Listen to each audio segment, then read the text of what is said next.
My name's Josh Hallaran and I'm an indie developer in New South Wales. I've been working under the business name Critical Games for 14 years and I've made 10 commercial games in that time.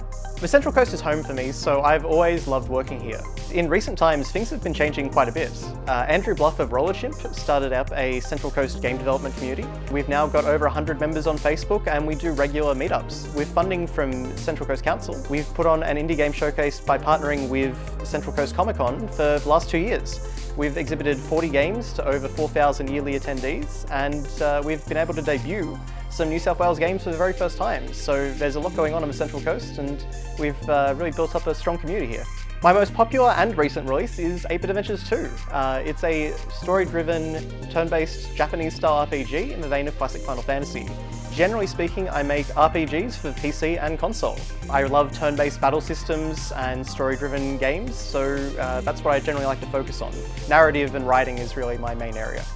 So we've sold over 22,000 copies on PC, Nintendo Switch, PlayStation, and Xbox, and we've even done physical editions with limited run games. The game was self-published and self-funded and was developed by a team of 4 over a whopping 9 years, so it's been nice to have it sort of pay off. I'd actually wanted to be a game developer since I was about 6 years old, so I always knew I wanted to do something with storytelling and games became the place. Indie games really bring a lot of freedom to the entertainment industry.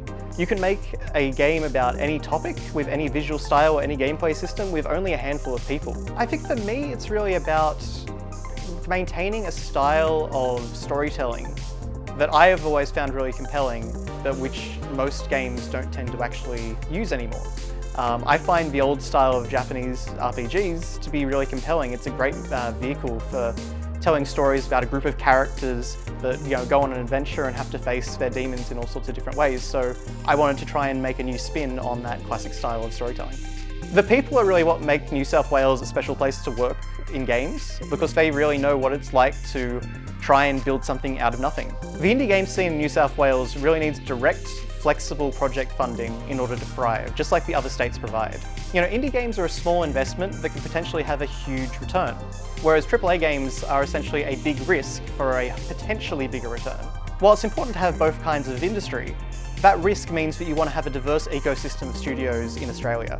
So in 5 years' time, I really want my studio to have grown beyond myself and to be in a strong financial position working on IP that's both self-owned and possibly external. In New South Wales, I really just want to see the scene grow. I want to see it receive the support that it needs to flourish. There's so many great developers in New South Wales that are working really hard on projects with commercial appeal. So I think with the right support, we can take a major step in the growth of New South Wales gaming scene.